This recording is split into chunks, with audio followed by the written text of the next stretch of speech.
How you doing, everybody? Listen, I hope you're all well. Yeah, it's the 17th, Tuesday the 17th of September 2012, and it's kind of late on in the afternoon. I just want to touch on two things. I want to touch on the first thing is the Bilderberg meeting, the last meeting I had there in Chantilly in Virginia. It ended on June the 3rd. It was a 3 or 4 day affair, and what brought it about was I was just happened to be reading various comments on it, listening to comments on YouTube about it, and I saw they had the official listing up. I've put a link to all these things, but we can have a look at it if you're interested. I had a link up to who was the attendees, and interestingly there were 3 Irishmen there. And the first Irishman is a man we've discussed many times over the years, Sir Peter Sutherland, our old friend. And he's the most powerful, from an economic point of view, he's the most powerful, economic and political point of view, he's the most powerful Irishman in the world, by far. He's the go-boy for the Bilderbergers. He makes things happen. He's on their steering committee. And what happened was, you know, up until recently, he still does. He's still the international chairman of Goldman Sachs, to give you an idea. He's the personal advisor to the Pope through the auspices of the Vatican Bank. Like, he holds down all these key positions. If you have a look at his bio, it's hard to believe that one man has done all these things, but they claim he has done it. Now, he's made many food paws on the way, but it's an irrelevancy. Got his knighthood from Elizabeth Guelph of England for services to the British Empire, the British Crown. So that'll give you an idea the type of man he is, powerful individual. And what happened? He got sick, and I'm told that when he got sick, he had a big load of work on, because these fellas work, they do work, but they don't just lie around yachts and all that, contrary to what people think. They actually work, they actually put in physical work, or they get pay minions to do the work. But I believe he's pretty hard working, this guy, and he got ill, got cancer, and obviously he got tied up and getting treatment, whatever, and he fell behind in his workload. So they got another fella. This is what I'm told. His name is Paul Gallagher, and he's a senior counsel, ex-Attorney General of Ireland, appointed by that, I bite my tongue, you know, the little, the wonderkind, Bertie Ahern, appointed him. He was the Attorney General for 4 years, and he's no longer the Attorney General. I have a lady who's the Attorney General under this government here. I don't know her name, but anyway, it doesn't matter. But this particular man, Gallagher, he's been invited along for several years now, so he's going to play. I'd say he'll be there next year as well. He seems to be one of these valuable types, so they'll keep him going for as long as necessary and whatever. Okay, so that's these 2 Irishmen. But the third one I want to talk about essentially is our Minister of Finance, a man called Michael Noonan. And Michael Noonan is a Minister of Finance in a coalition government that we have in Ireland. And the coalition government is between what could only be described as a fairly right-wing party, a crowd called Fine Gael, and the Labour Party. I know that seems like an innocuous, strange sort of bedfellows, but that's what it is at the moment. And the dominant party is Fine Gael, and then the subordinate party within the whole coalition is the Labour Party. And he's the Minister of Finance. He's a Fine Gaeler, and he went down. He was there. And what I want to know is just very simple: who invited him? Obviously, the Bilderberg crowd invited him. Did he discuss it with the cabinet before he went? Did he go in a private capacity, or did he go as a Minister of Finance? If he went as a Minister of Finance, who paid for it? Who paid for it? Oh, we the Irish people paid for it, I presume. How much did it cost? How much did the trip down there, back again, and all the rest of it? He didn't go on his own. Obviously, he went with an entourage. He didn't go there on his own. How much did all this cost? And when he came back, did he discuss what he discussed in secret and who he met in secret with his fellow cabinet ministers? And the members of the Labour Party know what and who he was with when he was in Chantilly in Virginia. That's all. It's great simple stuff. Because I tell you what's going on. I tell you what's going on here in Ireland at the minute. Our whole sovereignty and everything to do with this country has all been decided somewhere else. Say that Brussels or Chantilly in Virginia or wherever, but it ain't been decided down at Dáil Éireann. That's only Mickey Mouse stuff. That's somebody going to clean your roads or take your bins away or whatever. That's what's been decided there. Or how much tax you're going to pay and how you're going to pay it. But the actuality of the whole thing is going to be decided somewhere else. That's the world we live in.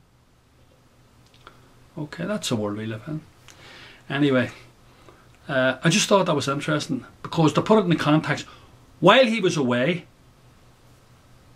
and when he came back, all the prostitutes of Ireland could talk about was the fact that a lefty called Joe Higgins, who's a sort of a gentleman lefty, he's kind of like a let-on lefty.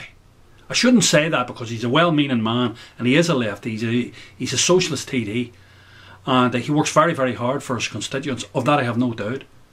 The debate was what he had done with €900 that he'd misappropriated. €900 they were talking about. Now he didn't take this money and put it in his back pocket. No. He was running up and down the country, attending meetings that he was invited to by ordinary people who wanted him and his fellow TDs and his fellow councillors to support them in their trials and tribulations against this property tax that the state has enacted. €900. But not a word about what the Minister of Finance was doing in Chantilly in Virginia, which obviously cost 20 or 30, at least 20 or 30,000. At least 20 or 30,000. And was it constitutional? Was it legal what he was doing? And did he give a full report? And what the most important thing of all, did the Labour Party know what was discussed and what was being discussed and who he met when he was in Chantilly in Virginia? Anyway, tell you one thing, you wait a long time before you're going to find out off the prostitutes of Ireland. That's one living certainty. The next thing I want to talk about is a much more important thing, I think, and that is newspaper reports. And if it's true, see, you don't know how much of it's true. It doesn't matter, even if some of it's true, it's setting a precedent. The Americans and their allies have imposed sanctions on Iran. They're financial sanctions. It means they can't use the banking system to trade, to do international trade. Alright? They don't have access to the SWIFT system to transfer money and all that there. So what has happened is an extraordinary thing has happened. And if it's true, it will have extraordinary consequences for every single person in this world. Certainly for us in the West. And what has happened is India, Turkey, and other, we don't know whether China's involved in this, but certainly India, Turkey, and other people close to Iran have begun doing direct bartering or exchanging commodities, gold for oil, etc. People say, well, what's the problem with that? What's wrong with that? I'll tell you what's wrong with it. America has spent decades putting together a system where the reserve currency of the world is dollars. The United States dollar. All commodity transactions that take place throughout the world in the main are transacted through US dollars. We now have countries that have opted out of that system. That cannot be allowed and will not be allowed to continue. America will act within 3 to 6 months against Iran. I don't like saying things like that. I told you before, no one can know the future. I don't like putting time scales on anything. But America will act sooner rather than later. America cannot let, this is a contagion. This is like the measles. This will spread all over the world. And if it does, if this happens, it will be the end of the hegemony of the American dollar. The American dollar is doomed. The American dollar is doomed if this is allowed to continue. And it cannot be allowed to continue. So what's going to happen is a war will be initiated either directly by America or its proxy agent Israel down there or somebody else. Something is going to happen, something on a huge scale is going to happen down in Iran, and it will allow America directly to intervene in Iranian matters, and there will either be a coup d'etat, there'll be one of these CIA populist insurrections generated, you know, the thing that's been going on, all of these, through the Muslim Brotherhood, all throughout these Arab states, one of those. It doesn't matter. This will accelerate everything dramatically, because it cannot be allowed to continue. America, as I say, America spent the best part of 100 years building up the power and the influence of the petrodollar.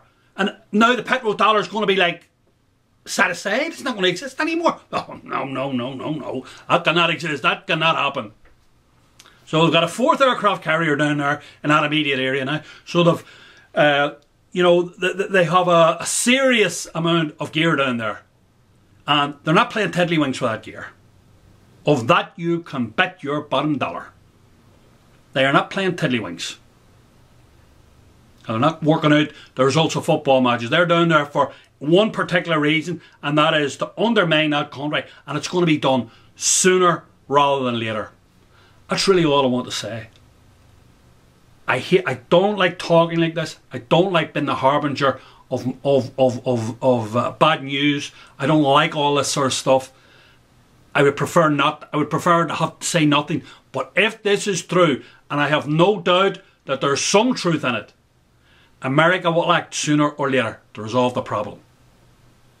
And the outcome will be probably disastrous for most of us. The outcome for, well, you can imagine what the outcome is going to be. I don't need to tell you. Anyway, listen, we're going to talk more. Bye.